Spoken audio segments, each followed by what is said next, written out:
مزید سے آئے مبارکہ جو رب مبارک سماعتیں کی حضرتی ہے. اللہ رب العزت بنیرو انسان سے مخاطب ہو کر اس آئے مبارکہ میں سورہ بقرہ آیت نمبر 173 میں اللہ رب العزت ارشاد فرماتے ہیں یا ایھا الذین آمنوا، اے ایمان والو، کتب علیکم الصیام، ہم نے تمہارے اوپر یہ 30 دنوں کے روزے فرض کیے گئے. کتب علیکم الصیام، یہ روزے فرض کیے گئے کما کتب علی الذین من قبلکم، جس طرح مصطفیٰ صلی اللہ علیہ وآلہ وسلم کے امت سے پہلے بھی اس کائنات میں اللہ رب العزت نے 1,23,999 انبیاء کو مختلف علاقوں میں، مختلف قبیلوں میں، مختلف گروہوں میں اللہ تعالیٰ نے اللہ کے ان انبیاء کو برگزیدہ بندوں کو مبعوث نازل فرمایا اور ان پر اللہ کے صحیفے بھی نازل کیے. کیوں؟ اس لیے کہ پیغمبر محمد صلی اللہ علیہ وسلم سے پہلے کی امتوں کے اندر بھی ان نفوس قدسیہ کے ذریعے وحدانیت کو اور اللہ تعالیٰ کے اس دین کو بہترین انداز میں لوگوں تک سمجھانے کے لیے اللہ رب العزت نے انبیاء کے مختلف قبیلوں کو بھیجا. اور اللہ رب العزت اس آیت میں فرماتے ہیں کما کتب علی الذین من قبلکم، اس روزے کو مصطفیٰ کے امت سے پہلے کے بھی امتوں پر بھی یہ فرض کیا گیا تھا لعلکم تتقون، تاکہ تم پرہیزگار بن جاؤ. تو اس آئے مبارکہ میں ہمیں اس آئے مبارکہ سے ہمیں یہ سبق ملتی ہے، ایک خود اللہ نے اس آیت میں فرمایا کہ ہم نے روزے کو فرض کیا، جس طرح کلمہ شہادتیں، صلاۃ الخمس، صوم رمضان، زکوٰۃ المال، حج البیت، یہ اسلام کے 5 پلر ہیں، اس کے بغیر کوئی مسلمان نہیں ہو سکتا.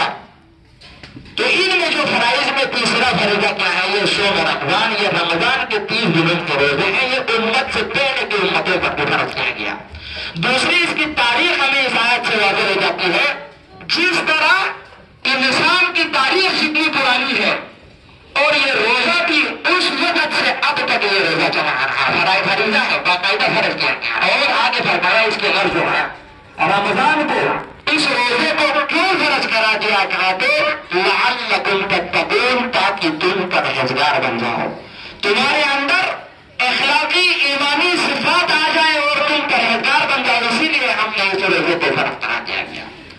تو مومنین، یہ ماہ مبارک رمضان اللہ رب العزت کی طرف سے بنے ہوئے انسان کے لیے رحمت خداوندی میں سے ایک عظیم تحفہ ہے. آج ہمیں اس مختصر 30 دنوں کو ہمیں غور و فکر کے ساتھ اپنے جس طرح سابقہ زندگی ہم عام طور پر گزارتے ہیں، اس سے الگ انداز میں ہمیں گزارنے کی ضرورت ہے. کیوں؟ اللہ کے نبی صلی اللہ علیہ وسلم نے فرمایا اذا جاء رمضان، جب رمضان آ جاتا ہے، رمضان کی تشریف آوری ہوتی ہے، فتحت ابواب الجنہ، اللہ رب العزت جنت کے تمام دروازے کھول دیتے ہیں. وَأُغْلِقَتْ أَبْوَابَ الْجَحَنَّمِ، جہنم کے تمام دروازے اللہ رب العزت بند کرتے ہیں. اور آگے فرمایا شیطان کو اس رمضان کی بدولت اس کو جگڑا جاتا ہے، اور اس رمضان المبارک میں بنے ہوئے انسان کو کھل کے اللہ رب العزت یہ موقع دیتا ہے کہ اس رمضان کے فیضات کو اپنے قلوب و اذہان میں بسا کر، اس کو گزار کر اپنے سابقہ جتنے بھی ہم سے گناہیں سرزد ہو گئی ہیں، خطائیں سرزد ہو گئی ہے، ان کی تلافی کر کے ایک بہترین زندگی کے آغاز کا ایک بہترین چاند یہ رمضان المبارک کا ہے. تو میرے دوستوں بھائیوں، ہمیں غور و فکر کا مقام ہے. رمضان المبارک اللہ کی طرف سے عظیم تحفہ، اور فرماتے ہیں رمضان المبارک کی جو اہتمام کے ساتھ اذا صام رمضان ایمانا و احتسابا، اگر کوئی رمضان کی عزت کرے، تکریم کرے، روزے رکھے اور منہیات سے اللہ رب العزت نے جن چیزوں سے ہمیں بچنے کا حکم دیا ان کو پس پوچھ ڈال کر خوشنودی خدا کی طلب اپنے دل میں لے کر اگر کوئی اس رمضان میں کوشش کرتا ہے تو کیا فرمایا اذا صام رمضان ایمانا و احتسابا، اگر کوئی روزہ رکھے اور اس رمضان کو گزارے ایمان اور احتساب کی حالت میں، غفر له ما تقدم من ذنبه، اگر اس نے کوئی گناہ کی خطائیں اس سے سرزد ہو گئی، اللہ رب العزت اس رمضان المبارک کی بدولت اس کے تمام گناہوں کو ختم کر دیتا ہے۔ تو عزیز ساتھیو دوستو، ہمیں رمضان کی فضائل و مناقب کو غور کر کے سمجھ کر اس پر عمل کرنے کی ضرورت ہے۔ ایک واقعہ مشہور ہے، متعدد تواریخ کی کتابوں کے اندر رمضان کے حوالے سے یہ واقعہ بیان کیا ہے۔ دو دوست، ایک نہایت ہی عابد و زاہد و پاکدامن تھا، اس کی زندگی کا شیوا یہ تھا کہ وہ ہمہ وقت اللہ رب العزت کے ذکر و اذکار، عمل عبادت میں مگن رہتے تھے، مشغول ہوتے تھے۔ تلاوت قرآنی کو وہ اپنے شیوا بنا کر وہ اپنی زندگی گزارنے کی کوشش کرتے تھے۔ وہ بہت بڑا عابد تھا اور دوسرا عالم تھا، وہ جاننے والا تھا، لیکن وہ زیادہ عابد عبادت کرنے والا نہیں تھا۔ تو کیا ہوا؟ واقعہ کچھ یوں پیش آیا، رمضان المبارکہ سے پہلے وہ عابد اس دنیا سے آخرت کی طرف رخ سفر باندھے ہوئے دنیا سے وفات پا گئے، اور اس کے گزرنے کے بعد 2-3 مہینے بعد رمضان المبارکہ آیا۔ رمضان آنے کے بعد دوسرا جو عالم تھا وہ بھی رمضان کے فوراً بعد وہ بھی وفات پا گیا۔ تو کیا دیکھتا ہے اس وقت تو ایک صاحب نظر بزرگ، اسے خواب میں ان دونوں کی ایک کیفیت نظر آتی ہے۔ اسے خواب میں یہ نظر آیا جو عابد ہمہ وقت اللہ کی ذکر و اذکار عبادت میں مگن رہتے تھے، اور بعد میں جو عالم ہے وہ وفات پایا، وہ زیادہ جنت میں اعلیٰ مقامات اللہ رب العزت نے اس عالم کو عطا کیا تھا۔ وہ جنت میں زیادہ خوشی کے ساتھ زندگی گزار رہے تھے عابد سے بڑھ کے۔ تو اس وقت کے صاحب نظر بزرگ نے اس سے سوال کیا، وجہ کیا ہے؟ مجھے یہ بات سمجھ میں نہیں آیا، آپ سے زیادہ تو وہ عابد زیادہ عمل عبادت میں مشغول رہتے تھے، اللہ کے ذکر و اذکار میں، اس کے زبان سے کسی کو تکلیف نہیں پہنچا، لیکن جنت میں آپ اس سے زیادہ مقامات اللہ نے آپ کو عطا کیا ہے۔ تو وہ عالم فرمانے لگتا ہے، یقیناً آپ نے سچ فرمایا، عمل عبادت کے پلے میں دیکھا جائے، اخلاقیات و عبادات کے بارے میں دیکھا جائے تو مجھ سے زیادہ یہ حقدار تھا، لیکن یہ رمضان المبارکہ سے 1-2 مہینہ پہلے وفات پایا۔ مجھے اللہ رب العزت نے رمضان کے اس 30 دنوں کو بھی گزارنے کا اللہ رب العزت نے موقع عطا کیا۔ تو اس رمضان المبارکہ کے 30 دنوں میں نے اللہ کی ذکر کے اذکار کی، صرف اس رمضان المبارکہ کے بدولت اللہ رب العزت نے اس کے بڑھ کر مجھے مقام عطا کیا۔ تو ہمیں اس واقعے سے یہ سبق ملتی ہے، یقیناً رمضان ہم انسان سے غلطیاں سرزد ہو جاتی ہیں، گناہیں سرزد ہو جاتی ہیں، لیکن یہ خوبصورت موقع ہے۔ رمضان کہتے ہیں رمضا سے جلانے والا، تمام گناہوں کو جلا کر اپنے نامہ اعمال کو پاک صاف کر کے ایک نئے زندگی کے جہد پر زندگی لگانے کا نام یہ رمضان ہے۔ تو ہمیں رمضان المبارکہ میں اللہ رب العزت کے احکامات کو اپنے قلوب میں بسا کر گزارنے کی ضرورت ہے، اور یقیناً آگے فرمایا لعلکم تتقون، رمضان اس لیے فرض کیا گیا تاکہ تم پرہیزگار بنتا ہو۔ تو یہ تقویٰ حاصل کرنے کا بہترین ذریعہ، تقویٰ کے بغیر انسان اس دنیا سے کامیاب نہیں ہو سکتا۔ تو تقویٰ کے لیے حضرت غزالی، امام غزالی رحمۃ اللہ تعالی علیہ اپنے کتاب میں انسانی اجسام کے کیفیات کو بیان کرتے ہوئے حضرت امام غزالی فرماتے ہیں، غور کا مقام ہے، اللہ رب العزت نے انسان کے جسم کو صرف ڈھانچہ نہیں بنایا۔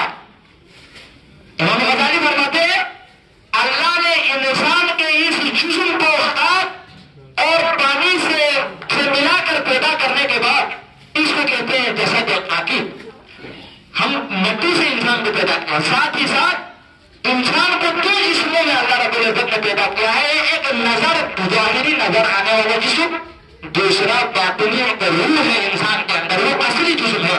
یہ جسم ایک مختصر سی مدت طے کرنے کے بعد پھر اسی مٹی میں مل کر گل کر ختم ہو جائے گا، لیکن انسان کے زندہ رہنے کے لیے بھی، بقا رہنے کے لیے اور کل قیامت کے دن حساب کتاب کے لیے ایک جسم رکھا ہے، اس کو کہتے ہیں جسم نبی۔ تو اس جسم کی جس طرح اس جسم کی ہم آبیاری کرتے ہیں خوراک کے ذریعے، اسی طرح اپنے اندرونی جسم کو بھی سمجھنے کی، اپنے گریبانوں میں جان کر من عارف نفس کو ہو اپنے نفس کو پہچاننے کی ضرورت ہے۔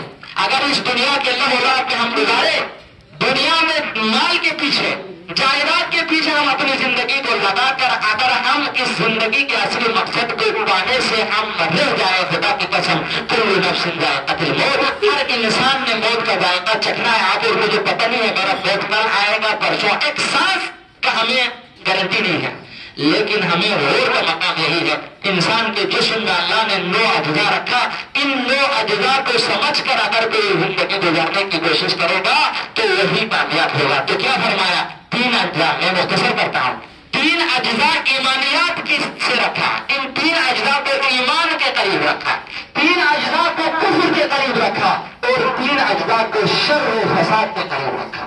اور جو کوئی ان اجزاء ایمانی کو غور و فکر کرنے کے بعد اس کو اپنے سانچے میں ڈال کر اچھا زندگی میں گزارنے کی کوشش کرے گا تو وہ ایمانی اجزاء دیگر اجزاء کو دبائے گا اور وہی مومن کہلانے کے لائق ہوگا۔ وہ 3 اجزاء کیا ہے؟ انسان کا عقل بھی ایمان سے رکھا، انسان کی روح، اس روح کو ایمان سے رکھا، اور انسان کا دل۔ اگر یہ چیزوں 3 چیز انسان کے اگر کنٹرول میں رہے وہ دنیا میں اور آخرت دونوں میں کامیاب ہوگا۔ اور 3 چیزیں شیطانیات سے، کفر سے رکھا، وہ کیا رکھا؟ انسان کے اندر خواہشات، ایک شیطان، خواہشات، شیطان اور نفس، یہ 3 چیزیں اللہ رب العزت نے انسان کے اندر کفر سے رکھا۔ اور 3 چیزیں فساد سے، فساد کیا ہے؟ انسان کی آنکھ، انسان کی زبان، اور انسان کی آنکھ، انسان کی زبان، یہ چیزیں کیا رکھا؟ اللہ نے کفر کو فساد کی وجہ سے رکھا۔ اگر آپ اس میں غور کریں، انسان کی آنکھ وہ واحد اجزاء ہے، اگر انسان کی آنکھ انسان کے کنٹرول میں رہے، انسان کی زبان انسان کے کنٹرول میں رہے، تو یہ فساد کے جو انسان کے اندر جو اجزاء رکھا ہے وہ انسان کے کنٹرول میں رہیں گے، تب جا کے اس 3 ایمانی اجزاء کو تقویت ملے گا، اس کا دل پاک صاف رہے گا، اس کے عقل یعنی دماغ پاک صاف رہے گا، تب جا کے وہ اس دنیا میں کامیاب ہو کر وہ دنیا سے چلا جائے گا۔ تو تقویٰ حاصل کرنے کے لیے اس رمضان المبارک میں سب سے پہلے اپنے اس نفس کی تربیت کے لیے، نفس آپ کو ہر وقت گناہ کی طرف لے جاتا ہے، نفس امارہ برائی کی طرف لے جاتا ہے، چغلی، خوشوخوری، جھوٹ، انا، ان تمام کی طرف اگر آپ کو کوئی چیز لے جاتا ہے وہ انسان کے جو نفس کے خواہشات ہیں۔ تو اس نفس کو پاک صاف رکھنے کے لیے ایک بہترین چیز کیا رکھا اللہ رب العزت نے؟ وہ تقویٰ رکھا۔ تقویٰ کی بہترین مثال آپ ماہ مبارک رمضان میں ہم دیکھ سکتے ہیں، دن بھر ہم نے روزہ رکھنا ہے اور عمل عبادت کرنا ہے اور دوسروں کی خدمت خلق کرنا ہے، تو تقویٰ حاصل کرنے کے لیے یہ چیزیں ہیں۔ تو ہمیں قرآن نے یہ چیزیں دیا، ساتھ ہی ساتھ عمل کے ذریعے اپنے اجزاء سے کس طرح عمل کرنا ہے، اس کے لیے اہل بیت اور پیغمبر اکرم صلی اللہ علیہ وآلہ وسلم کی ذات گرامی ہمیں دیا۔ انہوں نے جس انداز میں اپنی زندگی کو گزارا تھا، آپ نے بھی اپنی زندگی کو ان کے سانچے میں گزارنا ہے۔ تو آپ اور میرے لیے تقویٰ حاصل کرنے کا جو منبع ہے، جو اسمۂ حسنہ ہے، وہ کون ہے؟ وہ آقا دو جہاں صلی اللہ علیہ وسلم کی ذات گرامی ہے اور اہل بیت کی زندگی ہے۔ تو اسی لیے اللہ کے نبی نے فرمایا میرے بعد نبی نہیں آئے گا، نبی کا سلسلہ ختم ہو گیا، لیکن امت کے اندر میری اس شریعت اور طریقت کے اس بیڑے کو اٹھانے والے آئیں گے، ان کے دامن کو بھی اپنے پکڑنا ہے اور اپنے زندگی کو گزارنے کی کوشش کرنا ہے۔ وہ اہل بیت کون ہے؟ وہ آقا دو جہاں کی زندگی، حضرت علی کی زندگی، حضرت فاطمہ سلام اللہ علیہا کی زندگی، حضرت امام حسن اور حسین کی زندگی۔ مومنین، تو آج ہم اس عظیم المرتبت ذات گرامی سے واضحانہ محبت اور عقیدت کا اظہار کرنے کے لیے آج یہاں پہ آئے ہیں۔ حضرت فاطمہ سلام اللہ علیہا بالخصوص ہمارے ماؤں بہنوں کے لیے حضرت فاطمہ کی زندگی کا مطالعہ کرنے کی ضرورت ہے۔ اس دنیا میں آقا دو جہاں کے بعد مختصر سی زندگی اگر کسی نے گزارا ہے تو حضرت فاطمہ نے گزارا، زیادہ سے زیادہ 28 سے 29 سال زندگی اپنے زندگی میں اس کائنات میں رہے، اس کے بعد اس دنیا سے چلے گئے، لیکن مصطفیٰ کی شریعت میں سب سے بڑا قدر اگر خدمات کسی نے انجام دیا تو حضرت فاطمہ سلام اللہ علیہا نے انجام دیا ہے۔ اسی لیے اقبال نے کیا خوب فرمایا، خدا کی قسم اقبال یورپ میں بھی اپنی تعلیم کے سلسلے میں یورپ کے ان رنگینیوں میں بھی میں نے دیکھا حالات کو، بڑے صغیر کے اندر کوئی